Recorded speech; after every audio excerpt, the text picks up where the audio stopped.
All right, we're back again with Lone Star Grillz, and today we're getting ready we're going to prep for a meal we're going to cook tomorrow on the Lone Star Grillz pellet smoker. This is prime rib. Tomorrow is Mother's Day. Mama loves prime rib. I think it's her favorite meal of all time, so that's what we're making tomorrow. Prime rib, if you don't know, does not refer to the grade of meat, like select, choice, prime. Prime rib refers to the whole rib roast. So what this is, if you don't know, if you look from the side, you'll see what looks like a ribeye steak before they've been sliced. So this is a bone-in. This is a 4-bone rib roast. If it was a whole one, it would be about this long.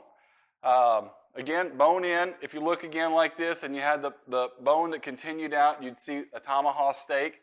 And then you come this way, and if you were going to cut your own steaks, you'd basically cut thin, thick, or whatever you want. So this is the whole ribeye, or half roughly, of a ribeye roast. We're going to go ahead and sprinkle this on, get a nice even coat. Another thing I'll kind of show you here or explain to you, like I said, this is a bone-in. If it was boneless, then I would tie it up. We would take the tail here, we would fold it in, and then we would wrap it up with some butcher's twine. But because of the bone, we're not able to do that. And it's not that bone-in or boneless is better, one versus the other. I've done them both ways. I like them both ways. I also went ahead, I didn't really trim much, but I did trim some silver skin off the top here before I got this ready to season it. We're going to season all 6 sides. Coat it evenly. Looks like a lot of salt, but like I said, this is going to dissolve. This is going to dissolve, pull the moisture out of the meat, and then pull back in. It'll also pull back a little bit of the flavor. Probably not so much the pepper, but a little bit of the garlic. Once that moisture comes out, it's going to form a slurry, and then that salt will pull it back into the meat. So we're going to go ahead. This is pretty much it for now. We're going to pull this out, put it in a clean, fresh pan so we're not sitting with all this seasoning. We're going to let this set uncovered overnight, and then we'll come back tomorrow when we got the smoker ready and show you how we put it on the smoker. All right, well, we're back. It's been about 20 hours since we dry brined this. You can see that that's done its job. All that's really left on the outside is just the coarse pepper. You can see on the fat right here that the salt won't absorb through that area, but the rest of it, you can see that's really done its job. So that's going on the pit right now. We're going to make a side dish, and we're going to do this at the same time. We're going to cook it at the same time. So I basically got a baby potato medley here, a cast iron skillet. We're going to take a little bit of olive oil here, a little bit of kosher coarse salt, some fresh ground black pepper, also coarse, and then we have chopped up some fresh rosemary. So we're basically going to make a roasted smoked rosemary potato dish for the side. And we're going to cook this basically the same time, and for pretty much the same time that we cooked the prime rib. We're cooking the prime rib at 225 degrees. We're going to do the same thing we did on the chicken. We're going to cook it till it's almost done. And then that last little bit, we're going to crank it up to put a little bit more crust on the outside. And so we're going to cook the potatoes longer than we normally would because we are cooking them at a lower temperature. We're going to use a meat probe on this. We're going to want to get the finished temperature of this for medium rare between 127 and 130. It is absolutely imperative that you use the meat probe on this. A couple of degrees either direction is way underdone or way overdone. And depending on your liking, it's too much or too little. Also, keep in mind, because every family is going to have somebody that wants a rarer piece of meat and then more well done. So on these rib roasts, whether you have the full one or a smaller version, it's always going to be more done towards the sides than it is the middle. So you can usually take this one roast and feed several people that have different tastes. We've got the pellet smoker going. We're at 225. We're going to go ahead and put this rib roast on.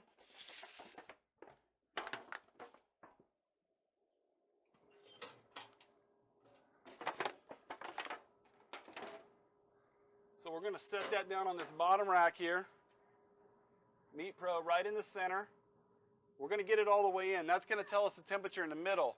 The outsides are going to be just a little bit more done.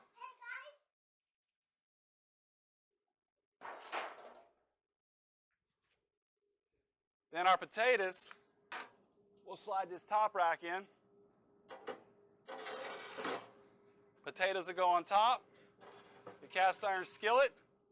We're going to let that go. We're going to monitor our temperature. On average, this is going to be 2.5 to a 4-hour cook. You know, depending on the temperature, depending on how thick the roast is. Bone in versus bone out. Bone in will cook a little bit longer, or take a little bit longer to cook than the boneless will. So we're going to plan on having about, this is going to be about 3.5 hour cook the way this is set up and this temperature we're running. But we're also going to monitor this temperature. Again, 127 is going to be medium rare. Once it gets to about 115, we're going to crank that temperature up to probably 350, 375 just to crisp up the outside just a little bit and give it a little bit of crust. So we'll come back and check on it a little bit and see how it's going.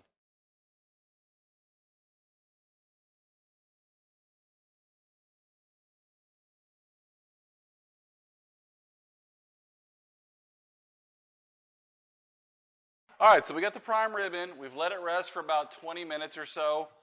Very important to let it rest. Once you pull it off, you start cutting into it right away. All the juices will run off. So you want to let it redistribute all those juices.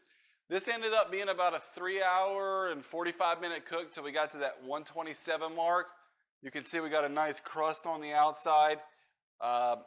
We cooked it at 225. Once this got to 115, we raised the temperature to 350 to kind of help crisp up the outside just a little bit and make that crust. You can see the potatoes look really nice. We have the two traditional sides. We got creamy horseradish. We got au jus sauce. And on this bone-in prime rib, there's really only one way to do it. Well, there's two ways to do it. We could slice off the bones, so we could pick this up. We could carve the bones off, and you could literally eat those like ribs. But if you don't do that, really the only thing that we can do is cut it in between each of the bones. So this is a 4-bone ribeye. So we're going to end up slicing this into 4 pieces. So we're going to basically just slice in between each of these bones.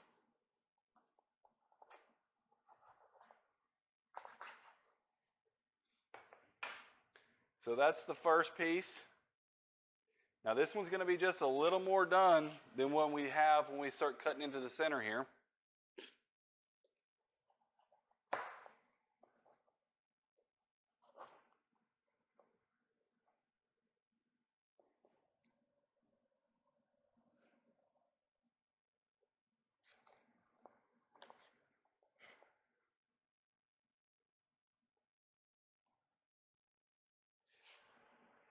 Cut between these last 2 bones here.